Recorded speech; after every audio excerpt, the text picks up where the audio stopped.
మీకు స్వాగతం పలుకుతున్నాం.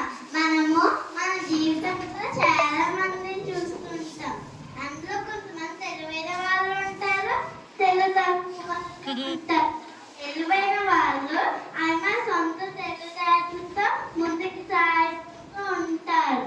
తెలివి తక్కువ వాళ్ళ అభిప్రాయాలతో సలహాలతో ముందుకు సాగిపోతూ ఉంటారు.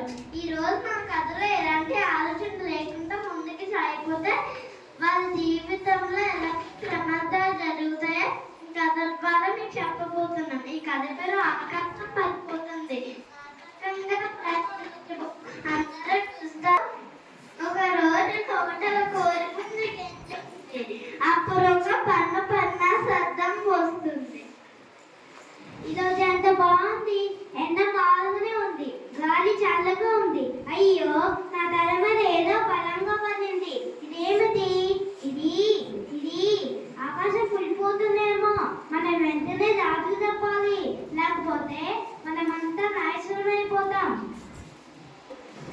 ఈ కోడిపు ఎందుకింత కంగారుగా పరిగెత్తు? నీకేమైంది? ఆకాశం పడిపోతుంది. మేము రాజుకి జాగ్రత్తున్నాం. చాలా భయంకరమైన విషయం. మనం రాజుకి వెంటనే చెప్పాలి. అదే వెళ్తుంటే పాత కోడి పుంజు ఎక్కడున్నాము? నేను వస్తాను.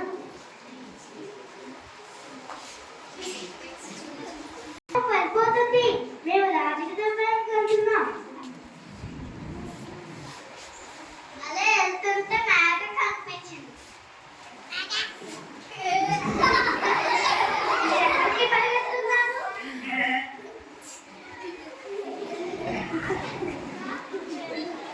ఆకాశం పడిపోతుంది. మేము రాజుకి చెప్పడానికి వెళ్తున్నాం. నిజమా? నేను వస్తా. అదే వెళ్తుంటే నక్క ఆపింది. ఏమైనా మిత్రులారా ఇంత కంగారుకి ఇక్కడికి పరిగెత్తున్నారు?